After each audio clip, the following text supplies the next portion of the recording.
Hi, this is Kathy Elkind. In October of 2022, my husband Jim and I walked for 12 days in Puglia on the Cammino Materano. Matera is a spectacular town situated on the edge of a ravine. We stayed in Matera for 2 days exploring before we began walking. The Cammino Materano is a collection of trails at the heel of the boot in Italy. We walk the darker blue trail, the Via Alencia, which has two parts, the Ravines or ravines, and then the land of the olives. Just outside of Matera, check out the little crocodile. Roadkill? No, crocodile.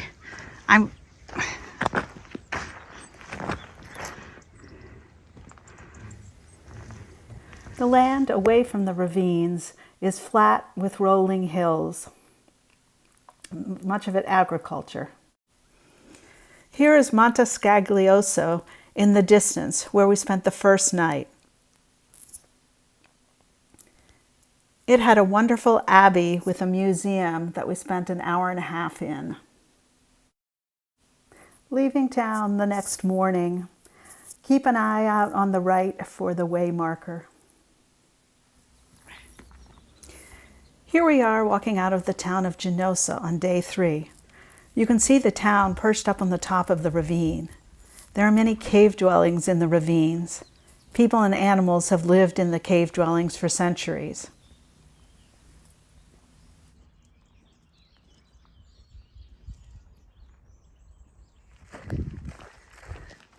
Today's been a fair amount of pavement walking, but right now we're on a nice trail in between an olive grove and a turned over field. We've also seen pomegranates.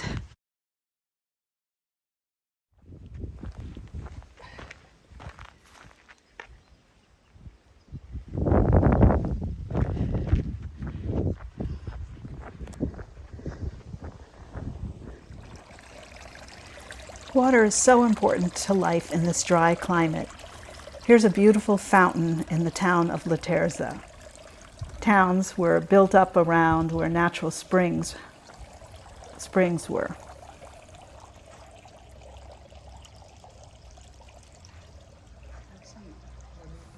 Laterza has a ceramic museum, which we visited before dinner. And then we had absolutely delicious dinner at a restaurant where the chef cooked us some amazing vegetable dishes. Laterza was also perched on the edge of a ravine, and as we walked away from the town, the trail followed the edge of a ravine for over 6 kilometers.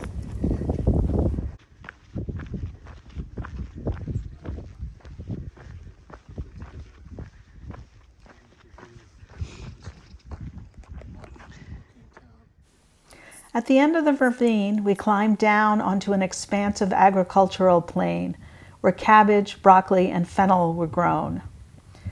And grapes were grown under sunshades.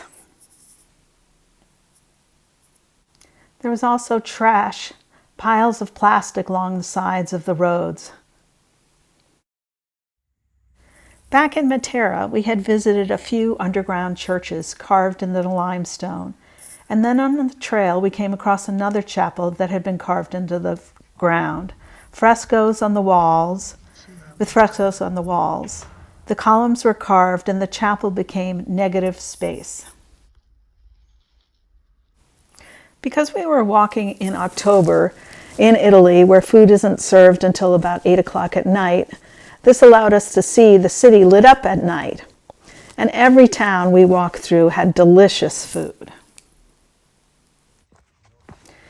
Day 8, we walked from Crispiano to Martina Franca.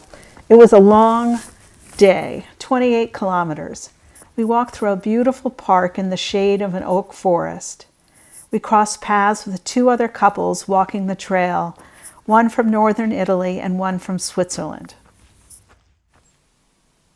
This day also marked the transition from the Ravine towns to the land of the olives, not that we hadn't seen olive trees before, and the area of the Trulies. After a day off in beautiful Martina Franca, we walked to Alberobello. I have a hard time pronouncing that one. Along the way, we searched for figs to eat. We also discovered Trulies, round buildings made of stone. The town of Alberobello was full of them. The stone roofs were absolutely amazing. The town was also full of tourists. We hadn't seen this many the whole time. This is a picture from 1936.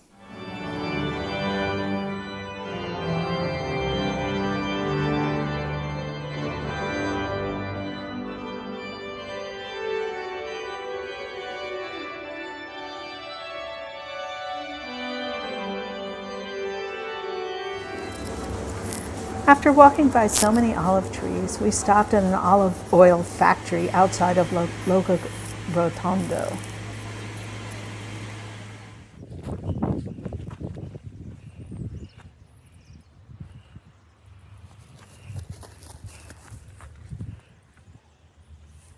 Oh look, there's a bike path. Is this where we cross?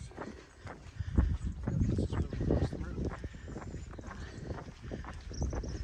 Foggy morning on our last day of walking to Sister Nino. I'm taking the train to Otranto and enjoying the ocean. This is the bike path, and the trail actually goes on, but we're cutting off a little bit, not meandering today because we need to catch the train.